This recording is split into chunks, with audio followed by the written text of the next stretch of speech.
এক বালতি আম পাড়া হয়েছে। আমটা নিয়ে এখন সবাই মিলে টেস্টি করে আম মাখা খাওয়া হবে। আমাদের গ্রামের পরিবেশ এটা। আর এখানে এই সময় সবাই কিন্তু ধান এভাবে সেদ্ধ করে নেয়। আচ্ছা, দেখো কত সুন্দর কসমস ফুল ফুটেছে। আর দেখো দাদাদের বাড়িতে কত রকমের কিন্তু সবজি গাছ আছে। জায়গাটা অনেকটা যে, তার জন্য সবজিটাও বেশ সুন্দর করে চাষ করতে পারে। দেখতেও কিন্তু অপূর্ব সুন্দর লাগে।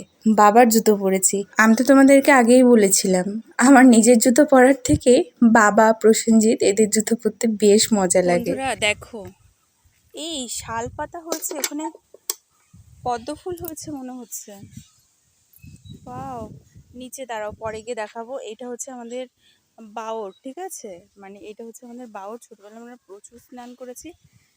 ওই সামনে দেখতে পাচ্ছ, ওই দূরে ওটা হচ্ছে আমাদের বাড়ি, আর এইটা হচ্ছে সামনের বাড়িটা, এটা দিদিদের বাড়ি, রিলেটিভও হয় আমাদের।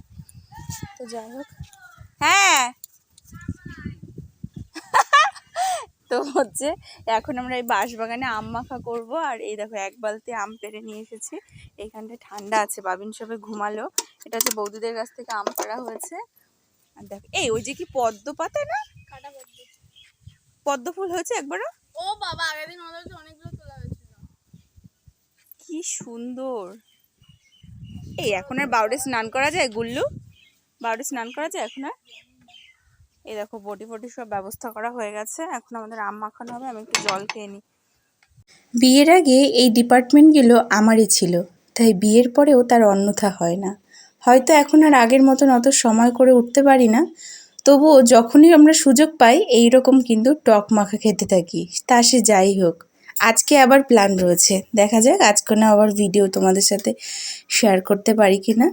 আমটাকে ছুলে নিয়ে তারপর ভালো করে গ্রেডারে গ্রেড করে নিয়ে শুকনো লঙ্কা, কাঁচা লঙ্কা, সর্ষে, লবণ দিয়ে ভালো করে পেস্ট করে কিন্তু, ও অবশ্যই তার সাথে সর্ষের তেল তো মাস্ট, আর দিয়ে দিচ্ছি লেবু পাতা। সব কিছু দিয়ে খুবই টেস্টি করে মাখিয়ে সবাইকে পরিবেশন করব।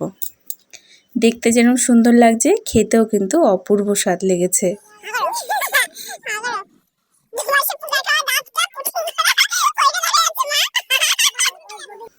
বুঝতে পারলে নিশ্চয় যে আমরা ঠিক কতটা মজা করি। ভীষণ পরিমাণে মজা করি আমরা সবাই মিলে।